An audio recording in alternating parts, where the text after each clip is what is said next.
Hi friend, তোমরা সবাই কেমন আছো? আশা করি ভালো আছো। আজকে আমি তোমাদের কাছে নিয়ে চলে এসেছি বেগুন ভর্তা বড়ি দিয়ে রেসিপি। তোমরা সবাই দেখতে থাকো। চলো তবে শুরু করা যাক।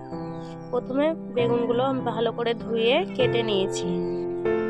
আমি এরকমভাবেই শেপ করে কেটে নিয়েছি। তোমরা যেমন ইচ্ছা সেরকমভাবেই কাটতে পারো। এরপর কেটে রাখা বেগুনগুলোতে লবণ পরিমাণ মতো, হলুদ, লঙ্কা গুঁড়ো,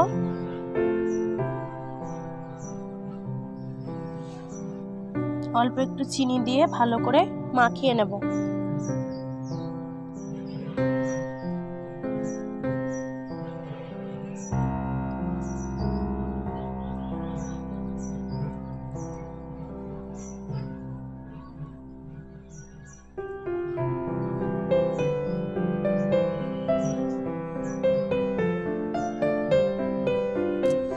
এরপর সবগুলো একসঙ্গে ভালো করে মাখিয়ে নেব। ততক্ষণে আমি কড়াই বসিয়ে দিয়েছি। কড়াই গরম হয়ে আসলে কড়াইয়ে তেল দিয়ে দেব।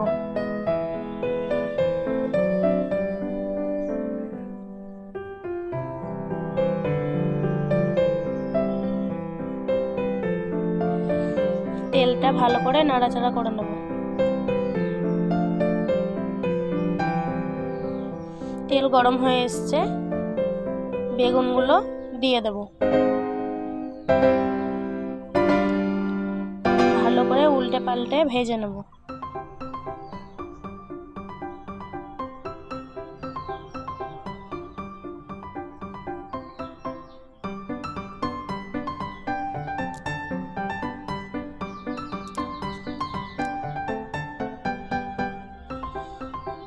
দেখো আমার লাল লাল করে ভাজা হয়ে গেছে। এরকমভাবে তোমরাও লাল লাল করে ভেজে নেবে। এরপর আমি তুলে নেব।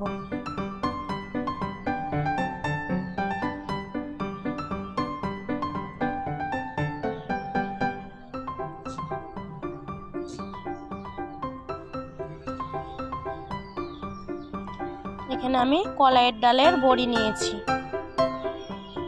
কলাইয়ের ডালের বড়ি এবার ভেজে নেব।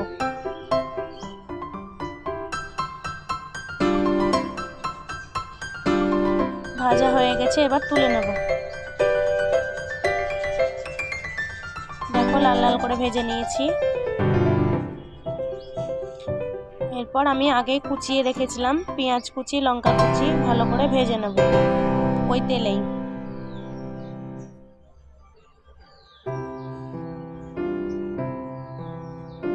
ততক্ষণে আমি ভেজে রাখা বড়ি বেটে নেব।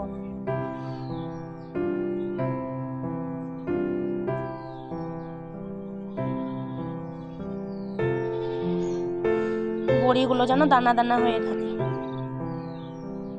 দেখো এরকম ভাবে বেটে নিয়েছি।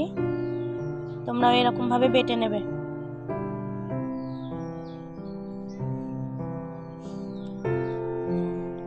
আমার ভাজা হয়ে গেছে।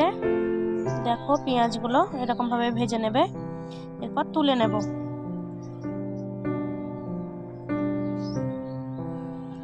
এরপর ভেজে রাখা বেগুনগুলো দিয়ে দেব। ধনে পাতা দেব, অল্প একটু লবণ দেব।